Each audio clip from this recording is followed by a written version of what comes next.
ಭೀಮಣ್ಣ ಖಂಡ್ರೆ ಅವರು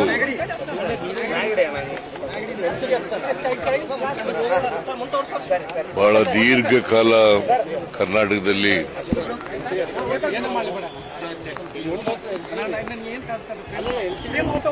ಸಮಾಜ ಸೇವೆಯನ್ನು ಮಾಡಿದಂಥವರು. ಅವರು 1953ನೇ ಇಸ್ವಿನಲ್ಲೇ ವಾಲ್ಕಿ ಪುರಸಭೆಯ ಅಧ್ಯಕ್ಷರಾಗಿದ್ದರು. ಆಮೇಲೆ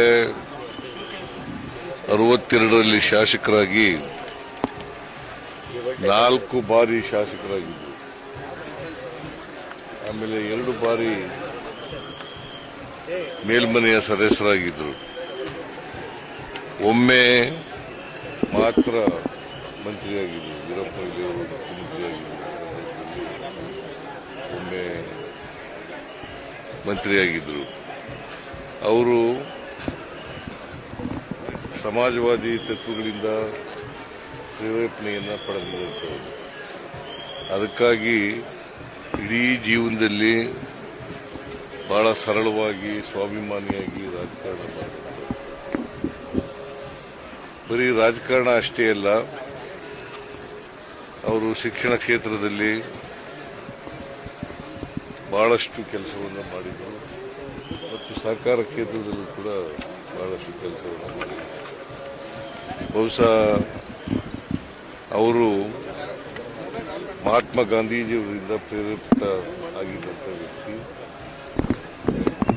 ಕೊನೆ ಗಳಿಗೆವರೆಗೂ ಕೂಡ ನಿಷ್ಠುರವಾದಿ, ನೇರ ನುಡಿಯ ಪ್ರಾಮಾಣಿಕರ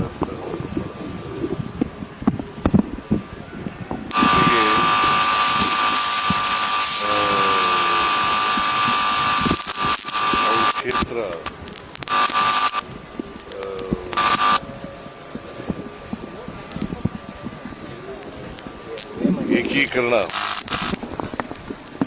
ಏಕೀಕರಣದಲ್ಲಿ ಹೋರಾಟವನ್ನು ಮಾಡದಂಥವ್ರು. ಬಹುಶಃ ಇವತ್ತು ಬೀದರ್ ಕರ್ನಾಟಕದಲ್ಲಿ ಉಳಿದಿದ್ರೆ ಅವರ ಹೋರಾಟದ ಫಲ ಅಂತಕ್ಕಂಥದ್ದನ್ನು ಬರೀಲಿಕ್ಕೆ ಸಾಧ್ಯ. ಆಮೇಲೆ ಅವರು ಕರ್ನಾಟಕ ಹೈದರಾಬಾದ್ ಕರ್ನಾಟಕ ಏಕೀಕರಣದಲ್ಲೂ ಕೂಡ ಆಮೇಲೆ ವಿಮೋಚನಾ ಇದರಲ್ಲೂ ಕೂಡ ಭಾಗವಹಿಸಿದಂಥವರು, ಹೋರಾಟದಲ್ಲಿ ಭಾಗವಹಿಸಿದಂಥವರು. ಅವ್ರ ಜೀವನದ ಉದ್ದಕ್ಕೂ ಕೂಡ ಹೋರಾಟವನ್ನು ಮಾಡ್ಕೊಂಡು ಬಂದಿದ್ದಂಥವರು. ಅವರು ಶಿಕ್ಷಣ ಕ್ಷೇತ್ರದಲ್ಲಿ ಅಪಾರವಾದಂಥ ಕೆಲಸವನ್ನು ಮಾಡಿದರು. ಜೊತೆಗೆ ಸಹಕಾರ ಕ್ಷೇತ್ರದಲ್ಲಿ ಕೂಡ ಇವತ್ತು BSSK ಶುಗರ್ ಫ್ಯಾಕ್ಟರಿ ಅವರೇ ಸ್ಥಾಪನೆ ಮಾಡಿದ್ದು. ಮತ್ತೆ ಮಹಾತ್ಮ ಗಾಂಧಿ ಶುಗರ್ ಫ್ಯಾಕ್ಟರಿನೂ ಕೂಡ ಅವರೇ ಮಾಡಿದ್ದು. ಸೊ ಹೀಗೆ ಸಹಕಾರ ಕ್ಷೇತ್ರ, ಶಿಕ್ಷಣ, ರಾಜಕಾರಣ ಹೀಗೆ ತಮ್ಮನ್ನು ತೊಡಗಿಸಿಕೊಂಡು ಬಹಳ ದೀರ್ಘಕಾಲ ರಾಜಕಾರಣವನ್ನು ಮಾಡಿದ್ದು. ನಾನು ಅವರ 100 ವರ್ಷ ತುಂಬಿದ ಸಂದರ್ಭದಲ್ಲಿ ಬಂದಿದ್ದೆ, ಇಲ್ಲಿ ವಾಲ್ಕಿಗೆ ಬಂದಿದ್ದೆ. ಆ ಕಾರ್ಯಕ್ರಮದಲ್ಲಿ ಕೂಡ ಭಾಗವಹಿಸಿದ್ದೆ. ಅವರು ಬಹಳ ವರ್ಷ ಬಾಳಲಿ ಅಂತೇಳಿ ನಾನು ಅವರಿಗೆ ಶುಭವನ್ನು ಹಾರೈಸತಕ್ಕಂಥ ಕೆಲಸವನ್ನು ಮಾಡಿದ್ದೆ. 103 ವರ್ಷಗಳು ಶತಾಯುಷಿ, 103 ವರ್ಷಗಳ ಕಾಲ ಸುದೀರ್ಘವಾದಂಥ ರಾಜಕಾರಣವನ್ನು ಮಾಡಿದ್ದೆ. ಸೊ ಅವರಿಂದ ಒಬ್ಬ ದಕ್ಷ ರಾಜಕಾರಣಿಯನ್ನು ಕಳ್ಕೊಂಡಾಗಿದೆ. ಜೊತೆಗೆ ವೀರಶೈವ ಮಹಾಸಭಾದ ಅಧ್ಯಕ್ಷರಾಗಿ ಕೂಡ ಕೆಲಸವನ್ನು ಮಾಡಿದ್ದಾರೆ.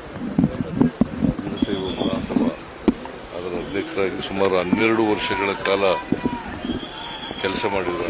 12 ವರ್ಷಗಳ ಕಾಲ ಕೆಲಸ ಮಾಡಿದರು. ಅವರು ಮಾಜಿ ಅಧ್ಯಕ್ಷರಾಗಿದ್ದರು.